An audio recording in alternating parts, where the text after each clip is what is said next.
Hello, everyone. You're listening to the Go With Igho podcast, bringing you guests with first-hand experience in studying abroad and seasoned personalities excelling in the workforce. We want you to own your journey and be the best you can be. Now presenting your host, Igho Kelly Ekakite. Hello and welcome to the Go With Igho podcast, the number one podcast in study abroad, where we talk real talk, chasing global opportunities and building a future that actually works for you.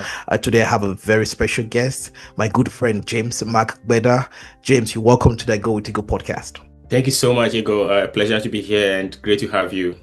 Absolutely. Thank you so very much again. I would let you do your thing, introduce yourself, let my audience get to know something about you, something exciting, who James is. Yeah, absolutely. Like you said, my name is James Gbeda, originally from Ghana, specifically in the Volta region of Ghana, and more specifically from a village called Adaklu, Amfoy.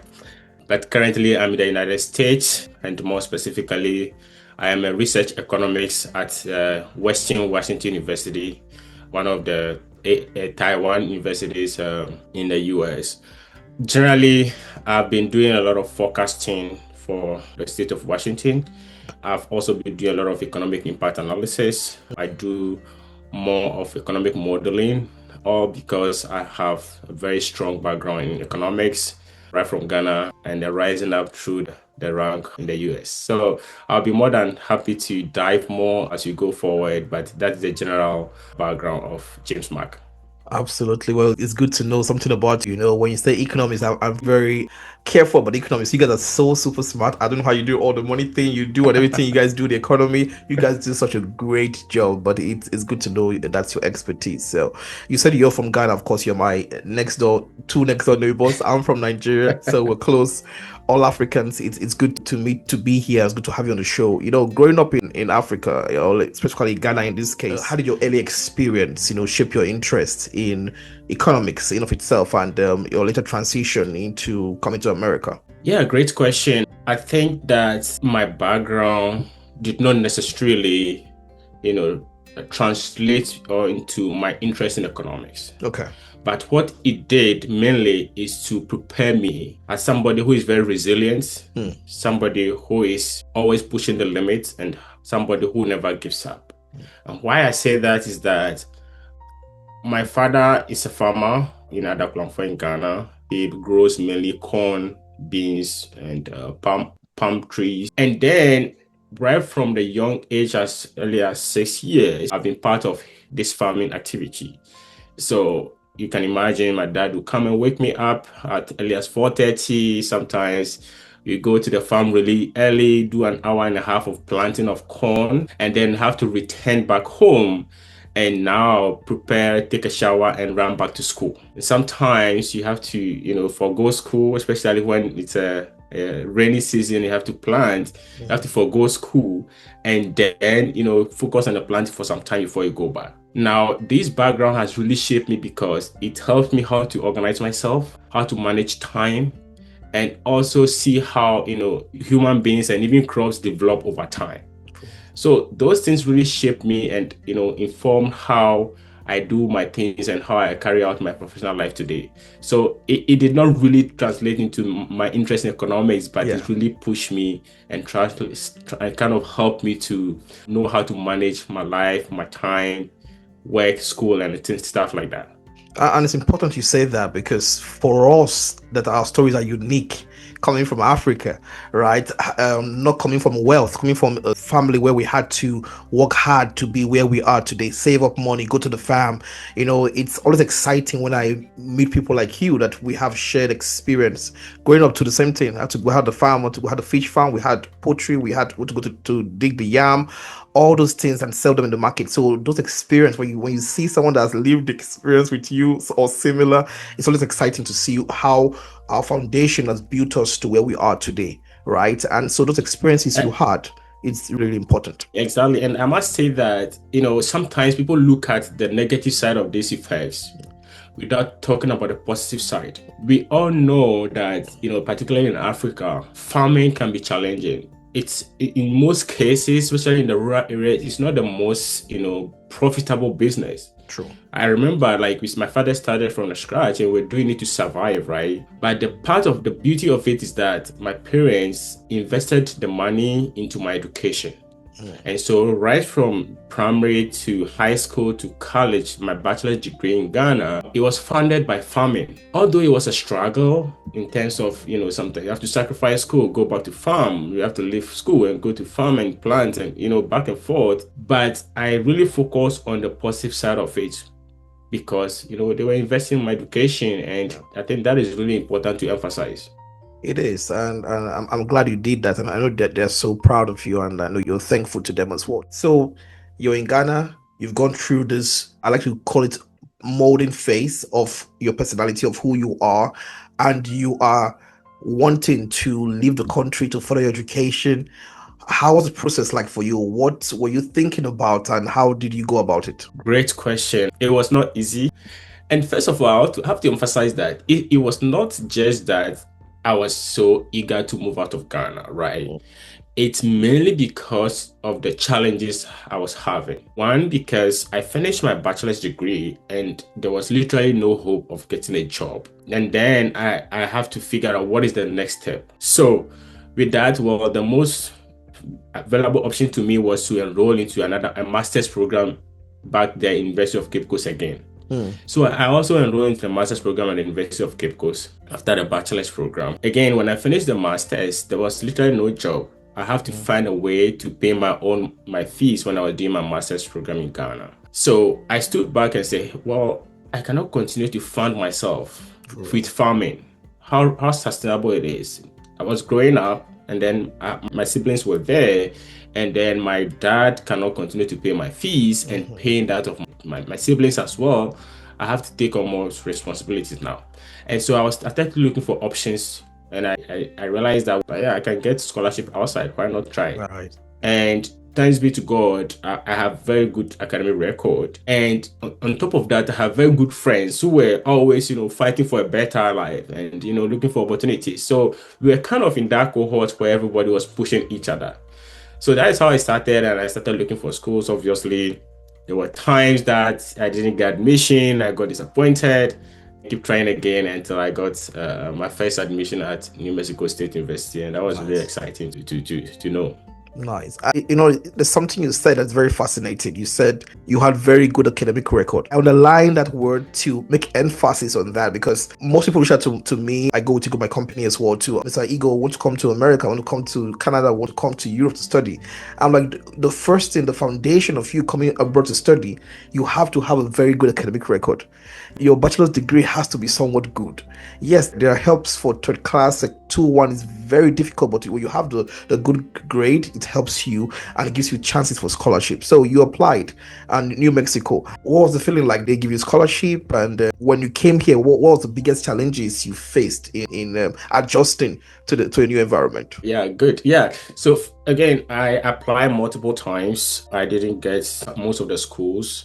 So for New Mexico in particular, I kind of adjusted my strategy a little bit. What I did was to not just randomly apply. So I targeted like a year to prepare for the application. What I did was I started sending my interest in the program to the program director. Say, hey, I look at this program. I'm really interested, especially in the econometrics and the statistics part of the program. And this is my background. This is my CGPA from bachelor's program.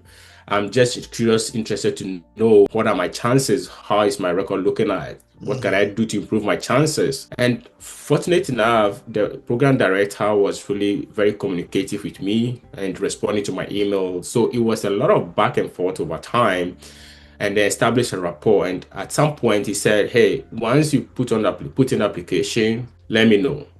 The second, he said I should send him my transcript. So when I sent the transcript, like, whoa, you do not have any problem getting admission to this program. Your transcript looks solid. So I was like, whoa, I started getting goosebumps all over me. I was like, whoa, this is looking positive. So that was the strategy I used. And finally, I got admitted. I let him know. And then I got what they called graduate assistantship. So the graduate assistantship is kind of you working as a research assistant or teaching assistant in graduate school while the school pays for your fees. In fact, at New Mexico, it was not a full payment. I was still paying some fees as part of my from my stipend. But that really gave me the foundation to integrate myself to the system and figure out the next step in America. So my main challenge, especially in New Mexico, was that the funding was not enough. But then it gave me the background to find what next for me, which was Iowa State University. Nice. So that was my main challenge. So after your degree from New Mexico in econometrics, right? What led you to Iowa? Is it still looking for funding, or did you want to expand your horizon on what your academic goals? Why Iowa? Great question. So a couple of things to break down here. When I was in New Mexico, the professor that I was assisting really believes in me strongly that I have a lot of potential. And so he really encouraged me to apply for a PhD program. So in Iowa State, it was a PhD program that I was doing in Iowa State. Nice. So it was a PhD program. I was 3 years into the program, and I started thinking about how to, find a job and apply the skill set that I have. And I found a job in my current job when I was in the PhD program in Iowa State. And so I opted out of the program and then took out the job. So to answer the question, yes, it was a way of, transitioning to the next stage. But then when I got into the program, I realized that, well, I think it's a way of finding a balance between whether you still want to go to school or you want to work. What are your skill sets? Are you ready for the job market? And how sustainable it's going to be when you even finish the PhD program versus when you get a good paying job right now. For real. So I have to make decisions along the way. So that is the dynamics there between New Mexico and Iowa State and to where I am right now. And I agree with you. And this is something for my audience to learn, that sometimes you might be wanting something. Oh, I want to get a PhD, and a good job comes that you're like, okay, what do I keep doing this PhD, or do I go for the job? Opportunity comes once. It can come again in the future, but what you have in front of you, you have to take it. Sometimes you may be in a place where you have to make a hard decision between going to school, continuing school, or getting this job, this good paying job. Because in America, and you know this, experience matters. You can have all the degrees in this world hanged up behind me here, all the degrees, all of them. But then if you don't have the experience, most times you won't get a job, because experience counts. And so how do you do it? So I'm very proud you took that step. The PhD, you can always go back and continue your PhD in the future, but you can always secure the bag and the money. And that's a good choice, in my opinion, though. Yeah. So we'll take a short break now. When we'll come back, we'll talk about economics more, about your work right now, and we'll look at the African financial market to see what are some things that you think we're getting right, or some things we need to work on ourselves back at home in Africa.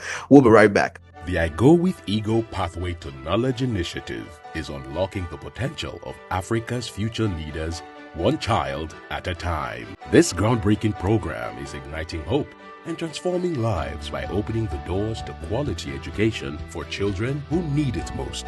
Go With Igho, an educational consulting company, is on a mission to empower young minds and build brighter futures. Through their innovative initiative, they're connecting underprivileged children with the resources they need to thrive, turning dreams into reality, one child at a time. The Pathway to Knowledge initiative isn't just about providing educational materials or scholarships. It's about empowering dreams and unlocking potential. Every notebook, every pencil, and every opportunity they provide is a stepping stone on the path to greatness. Imagine a young mind filled with curiosity, eager to learn, and brimming with potential.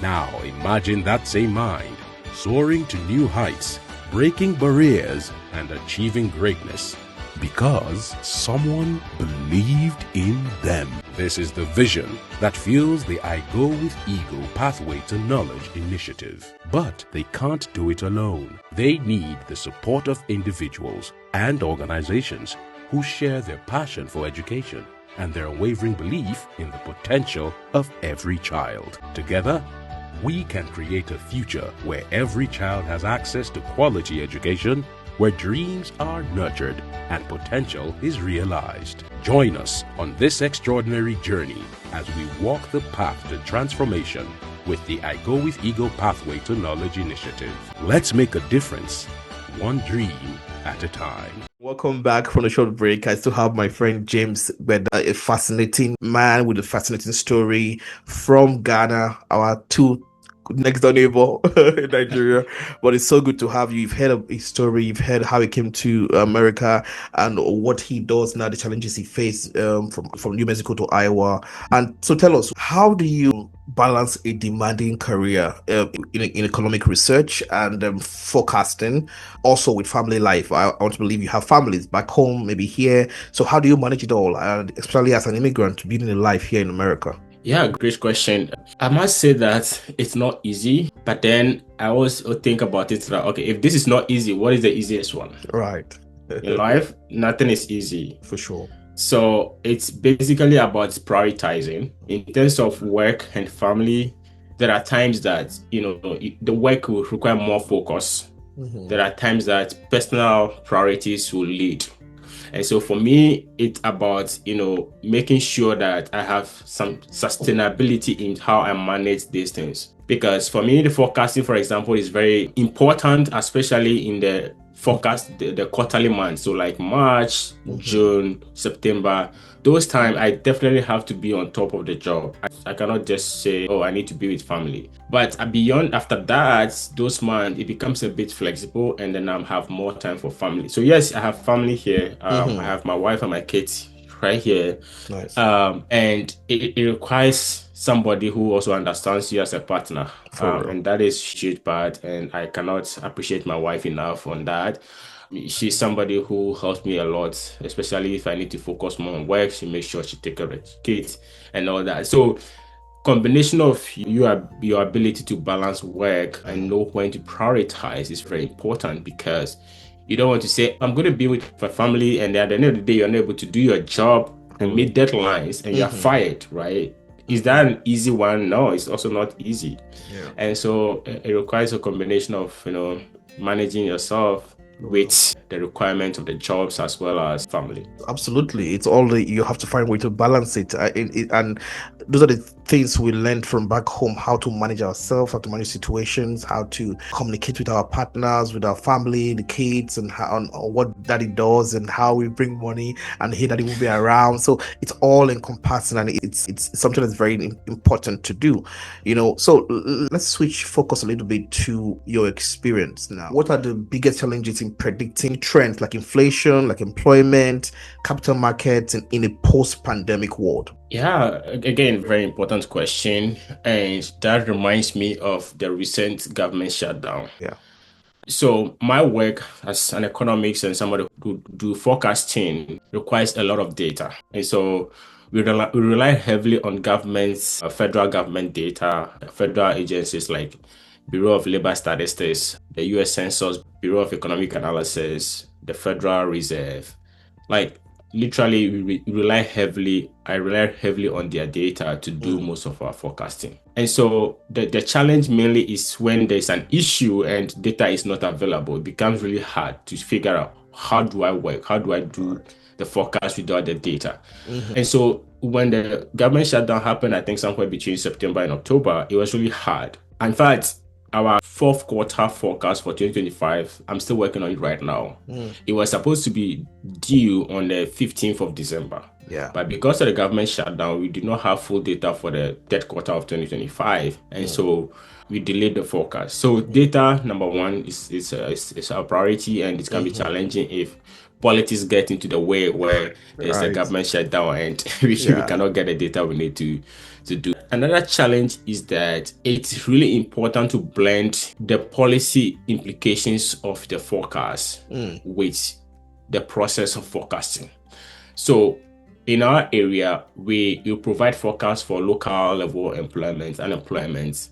Local businesses, local government rely on our forecast to make decisions. For example, if they are trying to implement a tax policy at the local level, the county level, to generate more revenue, they'll be looking at how much are we projecting for employment, because if people are not employed, they cannot pay the taxes. Well, how much are we projecting for retail sales, and how much are we projecting for population growth and stuff like that? So we trying to make sure that the forecast or the prediction that we are doing really makes sense. and actually kind of mimic the situation at hand, and people can relate, and it can really translate into policy and actions at the local level is really important. And sometimes I after putting out our forecast, I get questions like, well, last year we saw retail sales decline about 5%, and you are saying, well, next year we are going to grow retail sale about 2%. What is informing your choice? And you have to take your time and explain to people the process involved, why this matters, why this is done. And so it can be challenging, and it can also be fun. That's good. Absolutely. I can see even with the smile and the joy in you explaining it to me now, my audience here. I can tell you love what you do, and that's it. As long as you love what you do and you do it effectively and to the best of your ability, it's always fun to see. Of course, the government shutdown was tough, even for us in the military. We didn't get paid for a while. Even now, we are in a government. We're in a partial government shutdown right now because, of course, the Senate passed the bill yesterday, Friday, but then the House has to come and do it again next week. So we're in a little bit of partial shutdown right now, but it's not as bad as what we had last year that you talked about. Thank you for explaining that to us, and we have more light on that. So, what message do you have for young entrepreneurs back home that are looking or aspiring economists that want to maybe take the path you've taken or want to understand how to get to where you are, even though we're still learning and we're still moving forward to where we want to be? What words of wisdom do you have for them? Yeah, great question. So I have a lot to say, but I want to make sure I put it very precise. Okay. So, we always hear motivational speakers say, it's easy, don't be lazy. But I have to acknowledge that it's not easy. For real. That is a fundamental fact. But the fact that it's not easy does not mean that it's not doable. That is the point, right? And if it's easy, everybody will just do it, and there will not be any appreciation for anybody going beyond the limit. And so once you acknowledge that kind of layer, you are on the right path. So yes, acknowledge it's not easy, and it cannot be easy, but it's doable. Yes. Now, your task will be to find out how is it doable? What can you do to make it doable? Okay. So if you're in economics or whatever, like you mentioned from the beginning, most of the time to be an economist, you have to, most of the time, not always, but most of the time, you have to have a graduate degree, a master's, PhD or something, right? Now, before you can get that, you need good academic background. If you do not perform very well, for example, from a bachelor's program, your chances of getting to a master's program is low. So once you get into a bachelor's program, your focus should be on, making good, grades that can take you to the next level. For sure. So once that is done, then it starts to open doors already. Then number two, you need to ask for information, ask for help, use the internet to get the information, talk to people. If you see somebody online that is talking about the things that you want to do in the future, reach out. Hey, Igho, I saw your podcast about X, Y, and Z. I'm interested. Can you tell me more? What should I be doing? Right. Let's just have a conversation and then remain, focused. Don't be distracted, because sometimes even coming to abroad, you can get visa rejections. That is not the end. You go again. You prepare. Try and update your skills. Prepare properly and improve your preparations and go again. If you apply for application, admission, and then you got rejected, try again, improve the personal statement, send it to Igho, send it to somebody to, review for you. Hey, what do you think I'm missing? What should I improve?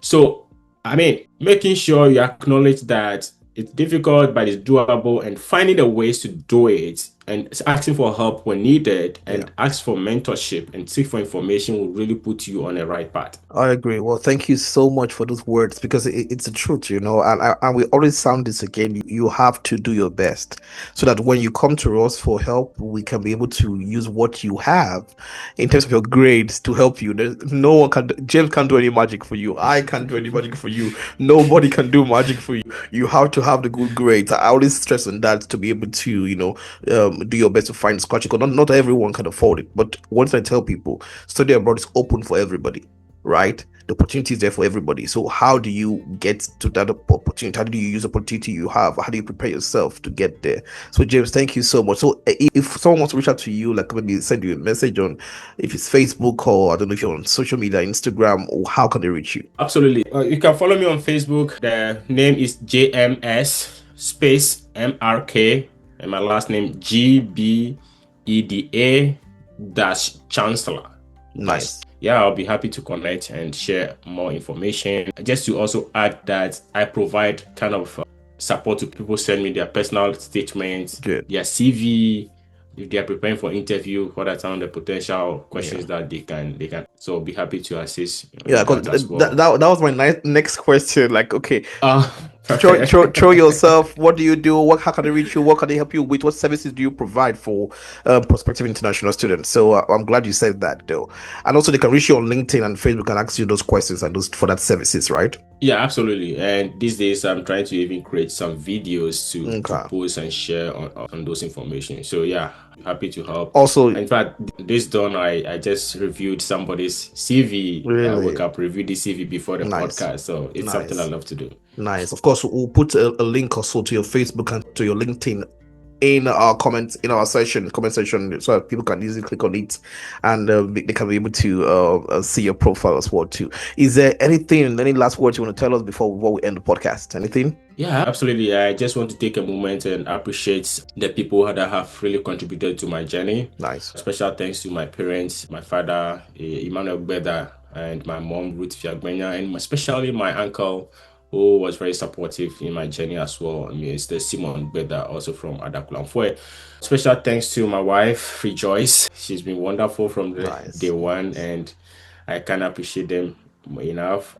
When I was even coming to America, somebody offered to pay for my trip before I could refund them. So, a lot has gone in. It's not done by you alone. Just ask for help if you need help, especially once you're on the good parts. People will be willing to help you and make sure that you build credibility. People can trust you, and never forget your roots. Thank you so much. That was so powerful. Never forget your root. It's been so good. It's been so real. And thank you all for joining us. This is Go With Igho podcast. And of course, please do well to put your comments. And if you have any questions for James as well, let us know. Reach out to him, and you can see his social media handles in this comment section as well too.